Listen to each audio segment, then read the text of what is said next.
স্বাগত জানাই। বিসমিল্লাহির রহমানির রহিম। আজকের এই নাগরিক সম্বর্ধনা সভার সম্মানিত 7টা দোকান বাগেরহাটে, 7টি দোকান, আমরা 7টি দোকানে বেচাকিনি করতে বাংলাদেশ জাতীয়তাবাদী যুবদল সদর উপজেলা শাখার পক্ষ থেকে সংগ্রামী শুভেচ্ছা। তরিকুল ইসলাম বিশেষ অতিথি হিসেবে উপস্থিত রয়েছেন, কচু এসএম জিয়াদুল ইসলাম সহ আজকের উপস্থিতি। এখানে বক্তব্য দীর্ঘায়িত না করেন আমি আজকে একটি কথা বলতে চাই। এই জনপদের মানুষ ভাগ্য পরিবর্তনের স্বপ্ন দেখছে। দৃষ্টি আকর্ষণ করছি, আপনারা সংক্ষিপ্ত করবেন, বক্তব্য সংক্ষিপ্ত করবেন।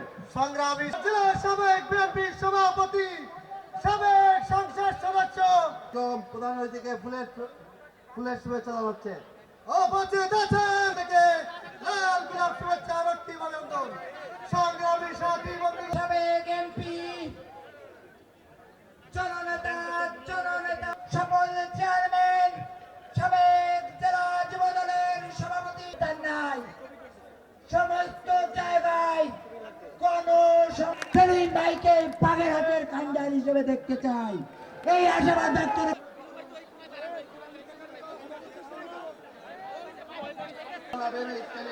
আপনাদের সামনে বক্তব্য রাখবেন। দাঁড়িয়ে করতালিকে স্বাগত জানাই।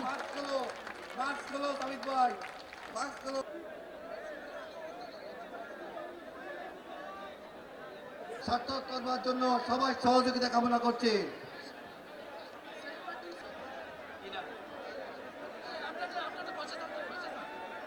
সংকৃত করার জন্য আমরা তাকে অভিনন্দন জানাচ্ছি। মাননীয় প্রধান অতিথি মহোদয়কে পুষ্পগ্রহণ দেওয়ার জন্য বিনীতভাবে আহ্বান জানাচ্ছি। শেখ নজরুল ইসলাম। একটি বিশাল মিছিল আমাদের প্রাক্তন এমপি বীর মুক্তিযোদ্ধা জননেতা সেলিমকে পুষ্প বসিয়ে দেওয়ার জন্য বিশেষভাবে অনুরোধ জানাচ্ছি। বিসমিল্লাহির রহমানির রহিম। আজকে